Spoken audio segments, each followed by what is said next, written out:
কেউই যেন নিজেকে আল্লাহর আযাব এবং গজব থেকে নিরাপদ মনে না করে।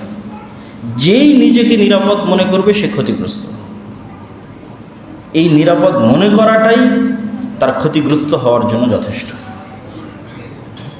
আল্লাহ সুবহানাহু ওয়া তাআলা বলেন, ওয়াকাম আহলাকনা মিন ক্বরিয়াতিন বাতিরাত মাঈশাতাহা,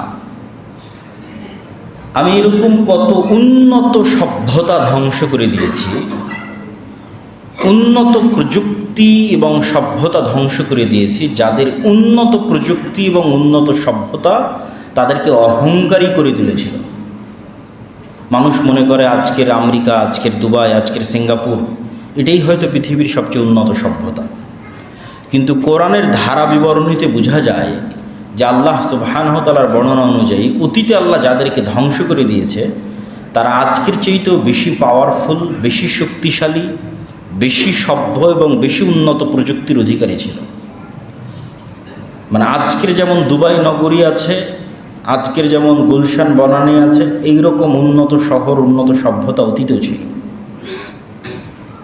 তো তাদের উন্নত নগর, উন্নত সভ্যতা তাদেরকে যখন অহংকারী করে দিল, তখন আমি তাদেরকে এমনভাবে ধ্বংস করে দিয়েছি, আল্লাহ বলছেন ফাতিলকা মাসাকিনুহুম লাম তুসকান মিন বাদিহিম ইল্লা কালিলা, যে আজকে যেটা কোটি টাকার প্লট এবং ফ্ল্যাটের জায়গা ছিল, পরের দিন ওটার বসবাসেরই উপযোগী থাকেনি, বিরান মরুভূমিতে পরিণত হয়ে গেছে। আজকে যেখানে বসে মানুষ কোটি কোটি টাকার প্লট এবং ফ্ল্যাট বিক্রি করবে মর্মে চিন্তা করছে, আমেরিকার সিলিকন ভ্যালি, তো 1 সেকেন্ড 1 মিনিটের ব্যবধানে ওইটা বসবাস অনুপযোগী বিরান মরুভূমিতে পরিণত করে দিয়েছে। ওয়াকুন্না নাহনুল ওয়ারিসিন, এই কথা দিয়ে আল্লাহ আয়াত শেষ করছে। আর চিরন্তন চিরস্থায়ী উত্তরাধিকার মালিকানা আমার, মানে যেই জমিনে, যেই মাটিতে তোমরা বসবাস করছো, যেই জমিন, যেই মাটি তোমরা শাসন করছো, যুগের পরিক্রমায়, কালের পরিক্রমায় এরকম কত আসলো আর কত গেল, এই স্থায়ী পার্মানেন্ট উত্তরাধিকার কে? এই জমি, এই মাটি, এই নগর, এই সভ্যতা, এই দেশ, এই পৃথিবীর পার্মানেন্ট মালিক কে? ওয়াকুন্না নাহনুল ওয়ারিসিন, আমি আল্লাহ হচ্ছে পার্মানেন্ট মালিক। এরকম আগেও অসংখ্য ধ্বংস করে দিয়েছি, সামনেও করব। কেউ যেন মনে না করে যে না আমি আজকে এটার মালিকানায় আছি। ক্ষণস্থায়ী মালিকানা, আর স্থায়ী মালিকানা আল্লাহ সুবহানাহু ওয়া তাআলার। আল্লাহ সুবহানাহু ওয়া তাআলা আর এক আয়াতে বলেন, ওয়াকাইয়্যিম মিন ক্বরিয়াতিন আতাত আন আমরি রাব্বিহা ওয়া রাসূলিহি, কত নগর বন্দর আমি আল্লাহ ধ্বংস করে দিয়েছি, যে নগর বন্দরের অধিবাসীরা আল্লাহর আদেশ এবং তার রাসূলের আদেশ থেকে মুখ ফিরিয়ে নিয়েছিল। আল্লাহর আদেশ এবং তার রাসূলের আদেশ এভাবে ঘাড় ঘুরিয়ে অমান্য করেছিল। ফাহাসাবনাহা হিসাবান শাদীদা, তাদেরকে খুব শক্তভাবে আমি ধরেছি। ওয়া আযাবনাহা আযাবান নুকরা, আর তাদেরকে ভয়ঙ্কর শাস্তি দিয়েছি। আর এই প্রত্যেক যত নগর বন্দর সভ্যতা আল্লাহ ধ্বংস করেছে, তাদেরকে অযৌক্তিক কোনো কারণে ধ্বংস করেনি। এটা আর এক আয়াতে আল্লাহ বলছেন, ফাকুল্লান আখাযনা বিযামবিহি, এদের প্রত্যেককেই তাদের পাপের কারণে ধ্বংস করেছি। ফামিনহুম মান আরসালনা আলাইহি হাসিবা, এবং এক একজনকে এক এক স্টাইলে ধ্বংস করেছি। আল্লাহ বলছেন ফামিনহুম মান আরসালনা আলাইহি হাসিবা, কারো উপর পাথর বর্ষণকারী বৃষ্টি দিয়ে ধ্বংস করেছি। অমিনহুম মান আখাদাতহু সাইহা, কাউকে বিকট আওয়াজ দিয়ে ধ্বংস করেছি। অমিনহুম মান খাসাফনা বিহিল আরজ, কাউকে মাটির নিচে ধসিয়ে দিয়েছি। অমিনহুম মান আগরাকনা, কাউকে পানিতে ডুবিয়ে মেরেছি। ওমা কানাল্লাহু লিয়াজলিমাহুম, আর এইগুলো করে আল্লাহ জুলুম করেনি। শুনে মনে হচ্ছে আল্লাহ জুলুম না, ওয়ালাকিন কানু আনফুসাহুম ইয়াজলিমুন, ওরাই জুলুম করেছিল, আমি ন্যায় প্রতিষ্ঠা করতে ধ্বংস করেছি। ওরা জালেম ছিল, আল্লাহর হিকমাহ এবং আল্লাহর ন্যায় প্রতিষ্ঠার জন্য আল্লাহ সুবহানাহু ওয়া তাআলা তাদের ধ্বংস করেছে। এবং কিয়ামতের মাঠেও আল্লাহ সুবহানাহু ওয়া তাআলা যখন মানুষকে শাস্তি দিবেন, আল্লাহ কোনো ব্যক্তিগত আক্রোশ এবং ব্যক্তিগত ক্ষোভ থেকে মানুষকে শাস্তি দিবেন না। আল্লাহ সুবহানাহু ওয়া তাআলা ন্যায় প্রতিষ্ঠা করার জন্য মানুষকে শাস্তি দিবেন। আর যখন আল্লাহ মানুষকে জান্নাতে দিবেন, তখন মানুষের আমলের জোরে আল্লাহ মানুষকে জান্নাতে দিবেন না, আল্লাহর দয়ায় এবং আল্লাহর ক্ষমায় মানুষকে জান্নাতে দিবেন। তাহলে আল্লাহ যখন জান্নাতে প্রবেশ করার অনুমতি দিবে, তখন আমার এবং আপনার আমল নয়, আল্লাহর দয়া এবং ক্ষমা। আর আল্লাহ আমাকে এবং আপনাকে যখন শাস্তি দিবে, তখন ওটা আল্লাহর ন্যায়। এবং ওই ন্যায় প্রতিষ্ঠার চিহ্নগুলো গল্পের মধ্যে আছে যে আল্লাহ সুবহানাহু ওয়া তাআলা কীভাবে তাদের উপর ন্যায় প্রতিষ্ঠা করতে গিয়ে তাদের উপর আযাব দিয়েছেন। এবার আমরা ধারাবাহিক, এগুলো ছিল মোটামুটি ভূমিকা স্বরূপ কথা, যেগুলো আল্লাহ ভূমিকা স্বরূপ পবিত্র কোরআনে বলেছেন। এখন আমরা ধারাবাহিক একটা জাতির কথা শুনবো যাদেরকে আল্লাহ সুবহানাহু ওয়া তাআলা অতীতে ধ্বংস করেছে। অতীতে ধ্বংস করা জাতির মধ্যে সর্বপ্রথম আসে নূহ আলাইহিস সালাতু ওয়াস সালামের জাতির কথা। নূহ আলাইহিস সালাতু ওয়াস সালামের পূর্বে কোনো কওম বা কোনো ব্যক্তিকে আল্লাহর আযাবে ধ্বংস করে দেওয়া হয়েছে এরকম কোনো ঘটনা ইতিহাসের পাতায় পাওয়া যায় না। মানুষ গুনাহ করেছে, পাপ করেছে, কিন্তু সেভাবে আযাব এবং গজবে কোনো ব্যক্তি এবং জাতি ধ্বংস হয়ে গেছে তার ইতিহাস কোরআনে অথবা অন্য কোথাও উল্লেখিত নাই। তাহলে পৃথিবীতে সর্বপ্রথম অভিশপ্ত জাতি হচ্ছে নূহ আলাইহিস সালাতু ওয়াস সালামের জাতি। আর নূহ আলাইহিস সালাতু ওয়াস সালামের বর্ণনা আল্লাহ সুবহানাহু ওয়া তাআলা কোরআন মাজিদে এভাবে দিচ্ছেন, বিভিন্ন আয়াতে বিভিন্নভাবে এসেছে, আমরা সারমর্ম বলছি আর কি। ওয়ালাকাদ আরসালনা নূহান ইলা কওমিহি ফাকালা ইয়া কওমি ইবুদুল্লাহ মা লাকুম মিন ইলাহিন গায়রুহু। আর আমি নূহকে তার জাতির নিকটে পাঠিয়েছিলাম। কোন অঞ্চলে নূহ আলাইহিস সালাম বসবাস করতেন? ইরাক অঞ্চলে নূহ আলাইহিস সালাম বসবাস করতেন। কতদিন আগের ঘটনা? ইব্রাহিম আলাইহিস সালামেরও আগমনের 2-3 হাজার বছর পূর্বের ঘটনা হতে পারে আনুমানিক। আর এখন থেকে ইব্রাহিম আলাইহিস সালামের আগমনের কথা চিন্তা করলে এখন থেকে মুহাম্মদ সাল্লাল্লাহু আলাইহি ওয়াসাল্লাম 1500 বছর, মুহাম্মদ সাল্লাল্লাহু আলাইহি ওয়াসাল্লাম থেকে ইব্রাহিম আলাইহিস সালাম পর্যন্ত 2.5 থেকে 3 হাজার বছর, তাহলে 4 থেকে 4.5 বছর পূর্বে ইব্রাহিম আলাইহিস সালাম, তারও 2-2.5 হাজার বছর পূর্বে নূহ আলাইহিস সালাম, তাহলে প্রায় 7 থেকে 7.5 হাজার বছর পূর্বে নূহ আলাইহিস সালাম প্রেরিত হয়েছিলেন। নূহ আলাইহিস সালামের ঘটনা বর্ণনা করতে গিয়ে আব্দুল্লাহ বিন আব্বাস রাদিয়াল্লাহু তাআলা আনহু বলেন যে আদম আলাইহিস সালামের পরে 10 প্রজন্ম তাওহীদের উপর ছিল, হকের উপর ছিল, 10 প্রজন্ম। এবং এক এক প্রজন্ম যদি 1000 বছর করে ধরা হয় আনুমানিক গড়, যেমনটা আদম আলাইহিস সালামের বয়স এবং যেমনটা নূহ আলাইহিস সালামের বয়স, তাহলে আদম আলাইহিস সালামের আনুমানিক 10,000 বছর পর নূহ আলাইহিস সালামের আগমন। তো আদম আলাইহিস সালামের পরে 10 প্রজন্ম হকের তাওহীদের উপর ছিল, গুনাহ অন্যগুলো করেছে কিন্তু শিরক করেনি। 10 প্রজন্ম পর প্রথম মানুষ শিরকের সাথে পরিচিত হয়। কিভাবে শিরকের সাথে পরিচিত হয় এটাও আল্লাহ কোরআন মাজিদে তুলে ধরেছেন, কেমনে নূহ আলাইহিস সালামের কওম শিরকে লিপ্ত হলো। প্রথমে কিছু খুব আল্লাহওয়ালা পরহেজগার তাকওয়াবান মানুষ, তাদের মৃত্যুর পর মানুষ চিন্তা করলো যে এদের যদি আমরা স্মৃতি সংরক্ষণ করতে পারি তাহলে আমাদের অন্তরেও আল্লাহর তাকওয়া, আল্লাহর ভীতি কাজ করবে। এরা তো অনেক আল্লাহওয়ালা মানুষ ছিল, তো চলো এদের স্মৃতি সংরক্ষণ করি। তাহলে প্রথমে ভালো চিন্তা নিয়েই মূলত শিরক আর বেদাত ঢোকে, আল্লাহ কোরআনে এভাবেই তুলে ধরেছে। তো তারা এরকম কিছু আল্লাহওয়ালা পরহেজগার মানুষের ভাস্কর্য তৈরি করলো, পূজা করার জন্য নয়, ওইটার পূজা করবে এই জন্য নয়, ওইটাকে দেখে স্মরণ করবে আরে এই মানুষটা এত ভালো ছিল, তাহলে আমিও একটু ভালো হই। এই অবস্থার উপর কয়েক শত অথবা কয়েক হাজার বছর পার হয়েছে। কয়েক শত কয়েক হাজার বছর পর শয়তান পরবর্তী প্রজন্মের মাথায় দিয়ে দিয়েছে আরে এই যে মূর্তিগুলো তোমরা দেখছো তোমাদের বাপ দাদারা এগুলোর পূজা করতো, এগুলোর মাধ্যমে তোমরা আল্লাহর নৈকট্য অর্জন করতে পারবে। তখন মানুষ আস্তে আস্তে ওই মূর্তিগুলোর পূজা করা শুরু করলো। এইভাবে শিরক প্রবেশ করলো। এমত অবস্থায় নূহ আলাইহিস সালাম আসলেন, আল্লাহর দ্বীনের দাওয়াত দিলেন। আল্লাহ সুবহানাহু ওয়া তাআলার দ্বীনের দাওয়াত নূহ আলাইহিস সালাম কতদিন দিয়েছেন আল্লাহ কোরআন মাজিদে বলছেন, ওয়ালাকাদ আরসালনা নূহান ইলা কওমিহি ফালাবিসা ফীহিম আলফা সানাহ ইল্লা 50 আমান। নূহ তাদের মধ্যে 50 কম 1000 বছর দাওয়াত দিয়েছে। 50 কম 1000 বছর, অর্থাৎ 950 বছর। এবং নূহ আলাইহিস সালাম যখন তাদেরকে বারবার আল্লাহর আযাব এবং আল্লাহর গজবের সতর্কতা দিত যে তোমরা শিরক ছাড়ো নাহলে আল্লাহর আযাব আসবে, শিরক ছাড়ো নাহলে আল্লাহর গজব আসবে। তো একই কথা একটা এলাকার মানুষ 900 বছর শুনেছে। মনে করেন বেরায়েতের মানুষকে একই কথা আমি 900 বছর থেকে বলতেছি, এই বেরায়েতের মানুষ তোমরা এটা ছাড়ো নাহলে আল্লাহর গজব আসবে, আযাব আসবে। তখন বেলায়েতের মানুষ বিরক্ত হয়ে বলতেছে, মানে নূহ আলাইহিস সালাতু ওয়াস সালামের কওম বিরক্ত হয়ে বলতেছে যে ইয়া নূহ ক্বাদ জাদালতানা ফাআকসারতা জিদালানা, এই তোমার আযাব আর গজবের কথা শুনতে শুনতে আমাদের কান পচে গেছে, কত আর, ফাতিনা বিমা তাইদুনা, তোমার ওই গজবই দেখতে চাই, নিয়ে আসো, কোথায় তোমার সেই গজব, ফাতিনা বিমা তাইদুনা, যে আযাব আর গজবের ভয় তুমি আমাদেরকে 950 বছর থেকে দেখাচ্ছ, আমরা তোমাকে ফাইনালি জানিয়ে দিলাম আমরা এবার ওই আযাব এবং গজবই দেখতে চাই। ইন কুনতা মিনাস সাদিকিন, যদি তুমি সত্যবাদী হও, নিয়ে আসো তোমার সেই আযাব এবং গজব। এটাই হলো আল্লাহর ন্যায় প্রতিষ্ঠার যে একটা চিহ্ন, যে তারাই নিজে থেকে বলতেছে যে আমরা সে আযাব এবং গজব দেখতে চাই।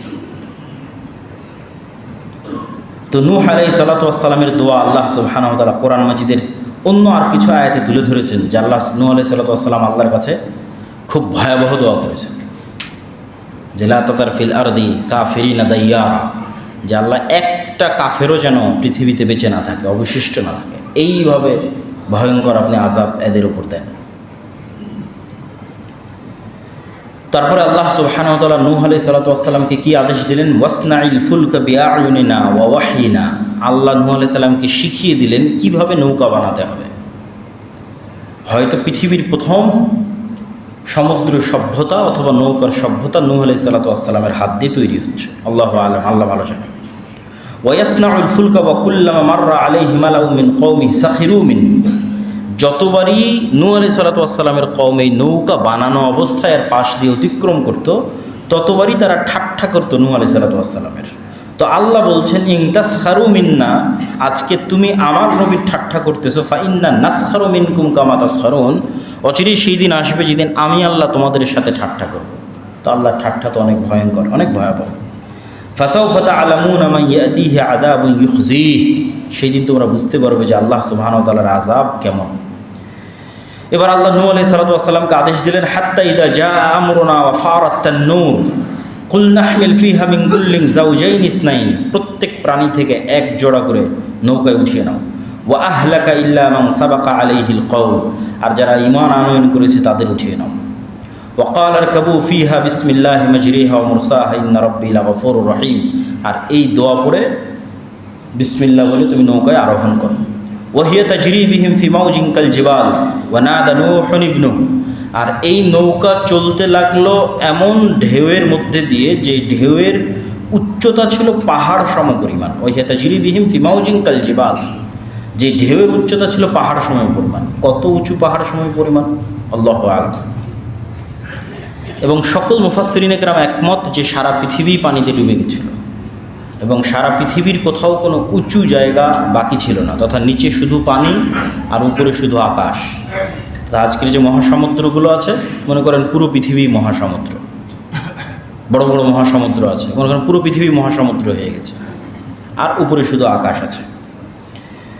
তো নূহ আলাইহিস সালাতু ওয়াস সালাম তার ছেলেকে ডাক দিয়ে বলল, ওয়াকানা ফি মা'জিলি ইয়া বুনাইয়া আরকাব মা'না, হে বৎস আমাদের সাথে নৌকায় উঠো, ওয়ালা তাকুম মিনাল মা'আল কাফিরিন, কাফিরদের অন্তর্ভুক্ত হয় না। ক্বালা সাআবি ইলা জাবালিন ইয়াসুমুনি মিনাল মা, সে বলল বাবা আমি এত উঁচু পাহাড়ে আশ্রয় নিব যেখানে তোমার পানি পৌঁছতে পারবে না। তখন নূহ আলাইহিস সালাম বললেন, লা আসিমাল ইয়াউমা মিন আমরিল্লাহ, আজকে আল্লাহর গজব থেকে আশ্রয় দিবে এরকম কোনো উঁচু পাহাড় এবং উঁচু গাছ বাকি থাকবে না। ওয়াহালা বাইনাহুমাল মাউজু ফাকানা মিনাল মুগরাকিন, এইভাবে আল্লাহ নূহ আলাইহিস সালাতু ওয়াস সালামের কওমকে ধ্বংস করে দিলেন। যখন পুরো কওম ধ্বংস হয়ে গেল, আল্লাহ বললেন, ইয়া আরদু বলঈ মাআক, এই জমিন পানি সব শুষে নাও, ইয়া সামাউ ক্লাঈ, হে আকাশ বৃষ্টি বর্ষণ বন্ধ করে দাও, ওয়াগিজাল মা ওয়া কুজিয়াল আমর, ধীরে ধীরে পানি কমতে লাগলো। ওয়াস্তাওয়াত আলাল জুদি, এবং জুদি নামক পাহাড়ে নূহ আলাইহিস সালাতু ওয়াস সালামের নৌকা থামলো। যেটা মনে করা হয় যে তুরস্কের আরারাত যে পাহাড়, সেই পাহাড়কে অনেক ঐতিহাসিক মনে করেন যে এটি সেই জুদি পাহাড় যেখানে নূহ আলাইহিস সালাতু ওয়াস সালামের নৌকা থেমেছিল। তো এটা গেল নূহ আলাইহিস সালাতু ওয়াস সালামের কওমকে আল্লাহ সুবহানাহু ওয়া তাআলা এভাবে ধ্বংস করে দিলেন। এরপরে কোন কওমকে আল্লাহ ধ্বংস করেছেন? ঐতিহাসিকগণ এবং মুফাসসিরিনে কেরাম মোটামুটি একমত যে এরপরে যে কওমকে আল্লাহ ধ্বংস করেছেন সেটা হচ্ছে আদ জাতি, যাদের নিকটে আল্লাহ নবী হিসেবে পাঠিয়েছিলেন হুদ আলাইহিস সালাতু ওয়াস সালামকে। তারপরে আল্লাহ সুবহানাহু ওয়া তাআলা ধ্বংস করেছেন সামুদ জাতি, যাদের নিকটে আল্লাহ নবী হিসেবে পাঠিয়েছিলেন সালেহ আলাইহিস সালাতু ওয়াস সালামকে। তাদের পরে আল্লাহ ধ্বংস করেছেন লূত আলাইহিস সালাতু ওয়াস সালামের জাতিকে, যাদের নিকটে আল্লাহ নবী হিসেবে পাঠিয়েছিলেন লূত আলাইহিস সালাতু ওয়াস সালামকে, যিনি ইব্রাহিম আলাইহিস সালামের সমসাময়িক। তাহলে কি বোঝা গেল? ইব্রাহিম আলাইহিস সালাতু ওয়াস সালাম থেকে নিয়ে নূহের মাঝামাঝি 3টে জাতি ধ্বংস হয়েছে। একটা নূহ আলাইহিস সালামের জাতি ধ্বংস হয়েছে, একটা আদ জাতি ধ্বংস হয়েছে, একটা সামুদ জাতি ধ্বংস হয়েছে। এগুলো ইব্রাহিম আলাইহিস সালামের পূর্বেই। আর ইব্রাহিম আলাইহিস সালামের সমসাময়িক লূত আলাইহিস সালাতু ওয়াস সালামের জাতি। আদ জাতির অপরাধ কী ছিল আর সামুদ জাতির অপরাধ কী ছিল? আদ জাতির অপরাধ ছিল অহংকার। আল্লাহ তাদের অহংকারের বর্ণনা কোরআন মাজিদে দিচ্ছেন, কি পরিমাণ অহংকার দেখেন। ফাআম্মা আদুন ফাস্তাকবারু ফিল আরদি বিগাইরিল হক। আদ জাতি জমিনে চরম অহংকার করেছিল এবং অহংকারের আতিশয্যে তারা এটা বলেছিল, মান আসাদ্দু মিন্না কুওয়া। আজকের পৃথিবীতে আমাদের চেয়ে শক্তিশালী পাওয়ারফুল কে আছে? কে আছে এমন যে আমাদের চেয়ে শক্তিশালী পাওয়ারফুল? আল্লাহ তাদের কথা কোরআনে নকল করছেন যে তাদের শক্তি, সামর্থ্য, জ্ঞান, বিজ্ঞান, সভ্যতা, টেকনোলজি এত উঁচু লেভেলে পৌঁছে গেছিল যে তারা ওপেন চ্যালেঞ্জ ঘোষণা করেছিল, পৃথিবীতে আমাদের চেয়ে শক্তিশালী কে আছে। যেমন হয়তো আজকের আমেরিকা এবং ইসরায়েল যদি মনে করে যে মান আসাদ্দু মিন্না কুওয়া, অথবা মুসলমানেরা যদি মনে করে যে এদের যে শক্তিশালী কে আছে, তো আদ জাতির ইতিহাস তাদের জন্য শিক্ষণীয়। কি শিক্ষণীয়? আল্লাহ আদ জাতির এই কথার উত্তর নিজেই কোরআন মাজিদে দিচ্ছেন। পরের অংশে আল্লাহই বলছেন এদের এই কথার উত্তর, আওয়ালাম ইয়ারাউ আন্নাল্লাহাল্লাযী খালাকাহুম হুয়া আশাদ্দু মিনহুম কুওয়া। তারা কি জানে না যে তারা যতই শক্তিশালী হোক তাদের সৃষ্টি কে করেছে? বলেন, কে সৃষ্টি করেছে তাদেরকে? আল্লাহ। তাহলে আদ জাতি যতই শক্তিশালী হোক শিক্ষা, জ্ঞান, সভ্যতা, প্রযুক্তিতে, এই লেভেলটা অতিক্রম করতে পারবে না যে ওরা সৃষ্টিজীব আর আল্লাহ সৃষ্টিকর্তা। এই লেভেলটা তো ভাঙতে পারবে না। ওইটা আল্লাহ কোরআন মাজিদে বলতেছে। তাহলে ও যতই শক্তিশালী হোক 100% ওর সৃষ্টিকর্তা ওর চেয়ে শক্তিশালী, যে ওকে সৃষ্টি করেছে। কেন এই লেভেল তো ভাঙতে পারতেছে না। তাহলে এই লেভেলটা কিয়ামত পর্যন্ত পার্মানেন্ট, এই মানদণ্ডটা। সেটা আজকের আমেরিকা, ইসরায়েল হোক বা আরও এর চেয়ে শক্তিশালী সভ্যতা আসুক, সে কি অতিক্রম করতে পারতেছে না। আল্লাহ বলছেন আন্নাল্লাযী খালাকাহুম, আমি আল্লাহ যদি ওদের সৃষ্টিকর্তা হয়ে থাকি তাহলে তো আমি ওদের চেয়ে বেশি শক্তিশালী। কেন? আমি তাদের সৃষ্টিকর্তা। হুয়া আশাদ্দু মিনহুম কুওয়া, আল্লাহ তাদের চেয়ে অনেক বেশি শক্তিশালী। ওয়া কানু বিআয়াতিনা ইয়াজহাদুন, কিন্তু তারা আমার আয়াতকে অস্বীকার করেছে। তো হুদ আলাইহিস সালাতু ওয়াস সালাম তাদের নিকটে দাওয়াত নিয়ে গেছিলেন এবং তাদেরকে আল্লাহর আনুগত্য করার আদেশ দিয়েছিলেন। যখন তারা অস্বীকার করলো তখন তাদেরকে আল্লাহ যে আযাব এবং যে গজব দিলেন, সে আযাব এবং গজব কী ছিল? আদ সম্প্রদায়কে আল্লাহ কি আযাব দিলেন? আল্লাহ এক আয়াতে বলছেন, ফাআরসালনা আলাইহিম রিহান সরসরা। আমি ভয়ঙ্কর ঠান্ডা, শীতল এবং অতি তীব্র গতিতে চলমান বাতাস, একই সাথে দুটো গুণ, খুবই গতিসম্পন্ন আর দুই খুবই শীতল, বরফ শীতল এবং খুবই গতিসম্পন্ন। আর এক আয়াতে আল্লাহ সুবহানাহু ওয়া তাআলা বলেছেন, ওয়া আম্মা আদুন ফাউহলিকু বিরিহিন সরসরিন আতিয়া। আমি ভয়ঙ্কর শক্তিশালী হিম শীতল ঝড়ের মাধ্যমে তাদের ধ্বংস করেছি। এই রকম হিমশীতল ঝড় বাতাস কতদিন তাদের উপর চলেছে? সাখারা আহা আলাইহিম সাবআ লায়ালিন ওয়া সামানিয়াতা আইয়াম, 7 দিন 7 রাত 8 দিন এই ঝড় বাতাস আমি তাদের উপর চালিয়েছি। ফাতারাল কওমা ফিহা সারআ কাআন্নাহুম আজাজ নাখলিন খাবিয়া। একটা খেজুর গাছ গোড়া থেকে কেটে ফেলে দিলে যেভাবে খেজুর গাছটা পড়ে থাকে, তাদের পুরো সভ্যতা, পুরো দেশ, পুরো নগরী, সকল মানুষের অবস্থা ছিল এরকম।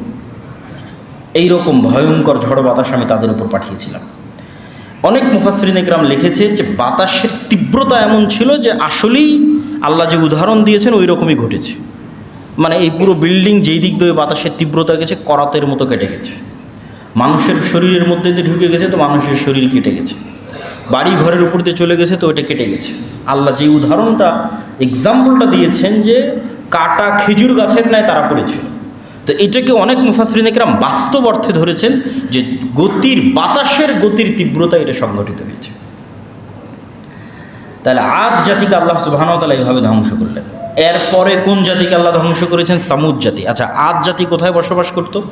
ঐতিহাসিকগণ এবং বর্তমান প্রত্নতাত্ত্বিক গবেষণা অনুযায়ী বেশিরভাগ মতামত এটাই যে ওমান এবং ইয়েমেনের যে অঞ্চল, হাজরামাউত এবং সানআ, এই অঞ্চলে তথা সৌদি আরবের দক্ষিণ অঞ্চলের যে সমুদ্র, এই সমুদ্রের সাথে লাগানো যে দুইটা দেশ ইয়ামান এবং ওমান, এই অঞ্চলে আদ জাতি বসবাস করত এবং তাদের কিছু অবশিষ্টাংশ অথবা বাঁচা কিছু প্রত্নতাত্ত্বিক সভ্যতা এখনও নাকি সেখানে পাওয়া গেছে। এই ধরনের কথাগুলো নিশ্চিত করে বলা কঠিন যে আসলে এক্সাক্ট তারা কোথায় বসবাস করত, কিন্তু তারপরেও যেহেতু আলোচনা বুঝার সুবিধার্থে বলা দরকার তাই বলতেছি। আর নূহ আলাইহিস সালাতু ওয়াস সালামের কওম কোথায় বসবাস করতো? ইরাকে বেশিরভাগ। আর নূহ আলাইহিস সালামের কওমের পরে আসলাম আদ জাতি, এরা বসবাস করতো ওমান এবং ইয়েমেনে। এখন আসছি কাদের আলোচনায়? সামুদিয়ান। এবং আমাদের আলোচনা আমরা সময়ের ধারাবাহিকতায় সাজিয়েছি, যে কে আগে ধ্বংস হয়েছে কে পরে ধ্বংস হয়েছে, ওই ধারাবাহিকতার সাথে আমরা সময়টা বুঝতে পারবো আর লোকেশনও বুঝতে পারবো। সামুদ জাতি কোথায় বসবাস করত? সামুদ জাতি বসবাস করত বর্তমান সৌদি আরবের উত্তর দিকে মিশর সীমান্তবর্তী একটা অঞ্চল আছে যেটা মাদাইন সালেহ নামে পরিচিত।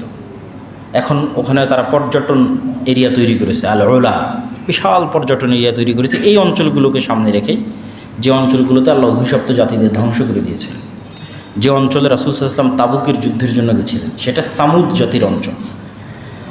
তো সামুদ জাতিকে আল্লাহ সুবহানাহু ওয়া তাআলা কীভাবে ধ্বংস করলেন? ওয়াইলা সামুদ আখাহুম সালেহ, সামুদ জাতির নিকটে পাঠিয়েছিলাম সালেহকে নবী হিসেবে।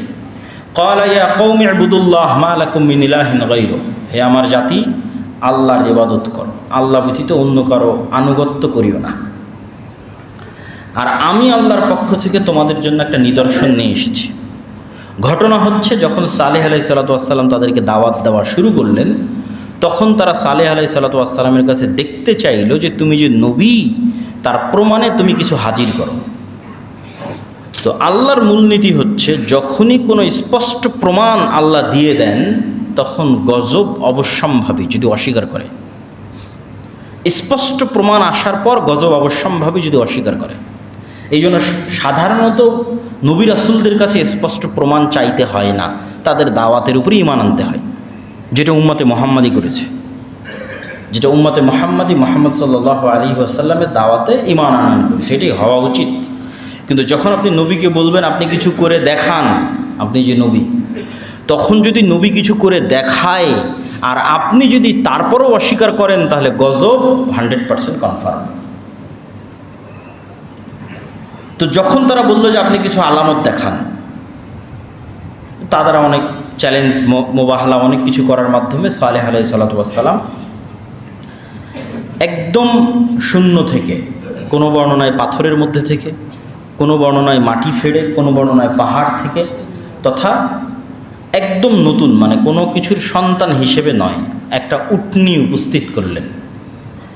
মানে কারো পেট থেকে জন্ম নেওয়া উটনি নয়, আল্লাহ সুবহানাহু ওয়া তাআলা তাকে নিদর্শন হিসেবে উটনি দিলেন।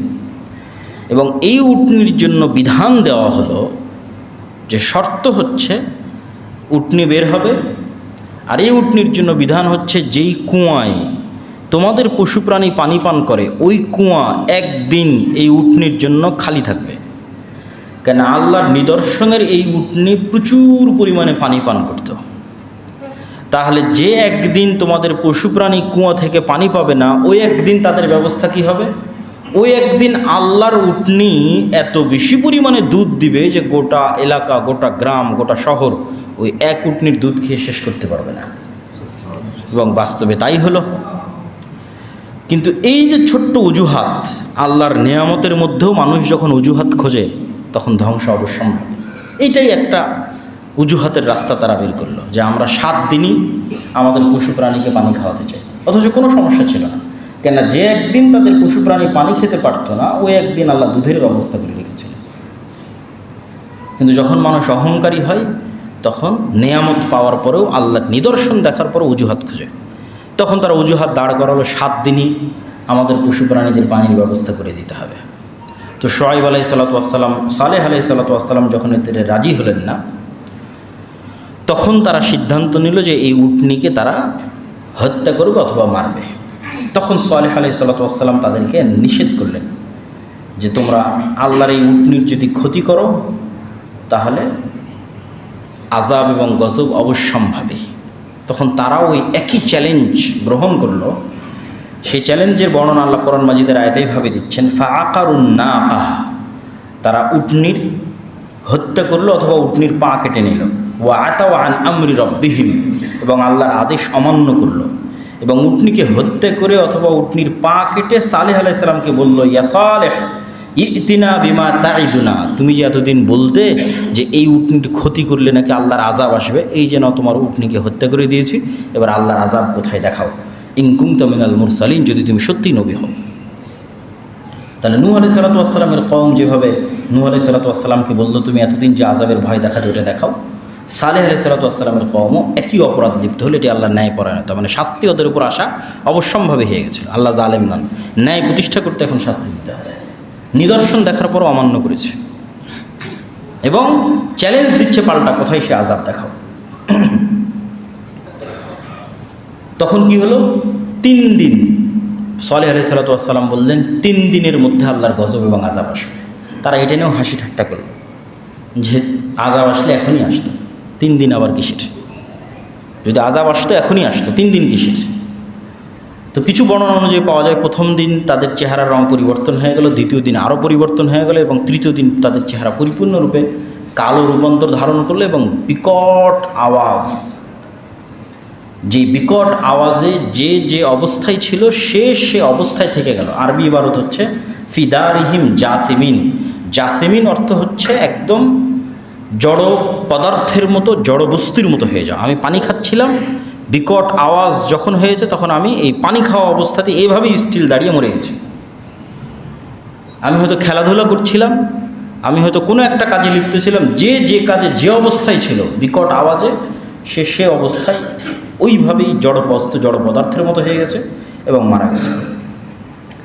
তাহলে এটা হলো সামুদ জাতির উপর আল্লাহ সুবহানাহু ওয়া তাআলার আযাব। এরপরে কোন জাতির উপর আযাব এসেছে? লূত আলাইহিস সালাতু ওয়াস সালামের উপর। লূত আলাইহিস সালাতু ওয়াস সালাম হচ্ছেন ইব্রাহিম আলাইহিস সালাতু ওয়াস সালামের সমসাময়িক এবং ইব্রাহিম আলাইহিস সালাতু ওয়াস সালামের আপন ভাতিজা তথা ভাইয়ের ছেলে। তো লূত আলাইহিস সালাতু ওয়াস সালাম যেই অঞ্চলে দাওয়াত দিতেন, এই অঞ্চলটা আজকের জর্ডান, ইসরায়েল এবং ফিলিস্তিন এরিয়ার মধ্যে পড়ে, যে অঞ্চলে লূত আলাইহিস সালাতু ওয়াস সালাম দাওয়াত দিতেন। এবং অনেক প্রত্নতাত্ত্বিক মনে করে আজকের যেটা ডেড সি, মৃত সাগর, যে মৃত সাগরে মানুষ সাধারণত ডোবে না, এই মৃত সাগর এরিয়াতেই লূত আলাইহিস সালাতু ওয়াস সালামের কওম বসবাস করত। তাদের অপরাধ ছিল এখন পর্যন্ত অতীতে যে জাতি যা অপরাধ করেছে তার চেয়ে ব্যতিক্রম। কওমে নূহ, কওমে সালেহ এবং কওমে হুদ, আদ, সামুদ এবং নূহ আলাইহিস সালাতু ওয়াস সালামের কওম কেউই এই অপরাধে লিপ্ত হয়নি। সেটা ছিল বিকৃত যৌনাচার তথা সমকামিতা, যা পৃথিবীর ইতিহাসে অতীতে কখনো সংঘটিত হয়নি। এইরকম এক ভয়াবহ, নিকৃষ্ট এবং জঘন্যতম অপরাধে তারা লিপ্ত ছিল। লূত আলাইহিস সালাতু ওয়াস সালাম তাদের কাছে আল্লাহ সুবহানাহু ওয়া তাআলার দ্বীনের দাওয়াত নিয়ে গেলেন এবং তার দাওয়াত ছিল এটাই, আতাতুনাল ফাহিশাতা মা সাবাকাকুম বিহা মিন আহাদিম মিনাল আলামিন। আল্লাহ কোরআনে বলছে তোমরা এমন নিকৃষ্ট ভয়ঙ্কর অপরাধে লিপ্ত হয়েছ যে অপরাধে পৃথিবীতে অতীতে কেউ লিপ্ত হয়নি। মা সাবাকাকুম বিহা মিন আহাদিম মিনাল আলামিন, অতীতে পৃথিবীতে কেউ লিপ্ত হয়নি, এরকম ভয়াবহ অপরাধে তোমরা লিপ্ত হয়েছ। ইন্নাকুম লাতাতুনার রিজালা শাহওয়াতাম মিন দুনিন নিসা, দুনিয়াতে কি মহিলা কম পড়েছে যে তোমরা এই ধরনের নিকৃষ্টতম অপরাধে লিপ্ত হচ্ছ? এইভাবে লূত আলাইহিস সালাতু ওয়াস সালাম তাদেরকে দাওয়াত দিল। তো তারা উত্তরে কি বলল? ওয়ামা কানা জাওয়াবা কওমিহি ইল্লা আন ক্বালু আখরিজুহুম মিন ক্বরিয়াতিকুম। মানুষ যখন অপরাধে, প্রকাশ্য অপরাধে এমনভাবে লিপ্ত হওয়া শুরু করে, তখন এরকম সত্যের দাওয়াতও মানুষের কাছে অগ্রহণযোগ্য মনে হয়। আপনি লূত আলাইহিস সালাতু ওয়াস সালামের কওমের উত্তরটা শোনেন। লূত আলাইহিস সালাতু ওয়াস সালামের কওমের উত্তর যদি আমি আমার ভাষায় বলতে চাই, অনুবাদ থেকে বুঝে, অনুবাদটাও বলতেছি, এসেছে বড় পবিত্র, বড় পবিত্র এসেছে, এই পবিত্রকে আমাদের এলাকায় রাখার দরকার নাই, পবিত্রকে বের করে দাও আমাদের এলাকা থেকে। বেশি পবিত্রতা, বেশি পর্দা, বেশি আল্লাহওয়ালা দার্স দেওয়ার জন্য এসেছে। ভাষা ছিল এরকম, আখরিজুহুম মিন ক্বরিয়াতিকুম ইন্নাহুম উনাসুন ইয়াতাতাহহারুন। আরে লূত আলাইহিস সালাতু ওয়াস সালামের মতো পবিত্র লোকের আমাদের এলাকায় দরকার নাই।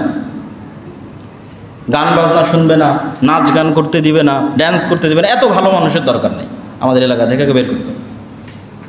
এটা ছিল লূত আলাইহিস সালাতু ওয়াস সালামের কওমের উত্তর। ফাআনজাইনাহু ওয়া আহলাহু ইল্লা ইমরাআতাহু কানাত মিনাল গাবিরিন। তো আল্লাহ সুবহানাহু ওয়া তাআলা তাদের উপর কিভাবে আযাব পাঠালেন, আল্লাহ সুবহানাহু ওয়া তাআলা তাদের উপর আযাব পাঠানোর যে ধরন বর্ণনা করেছেন, সেটা ছিল যেহেতু তখন ইব্রাহিম আলাইহিস সালাম নিজেও জীবিত ছিলেন। তো প্রথমে ফেরেশতাদের দল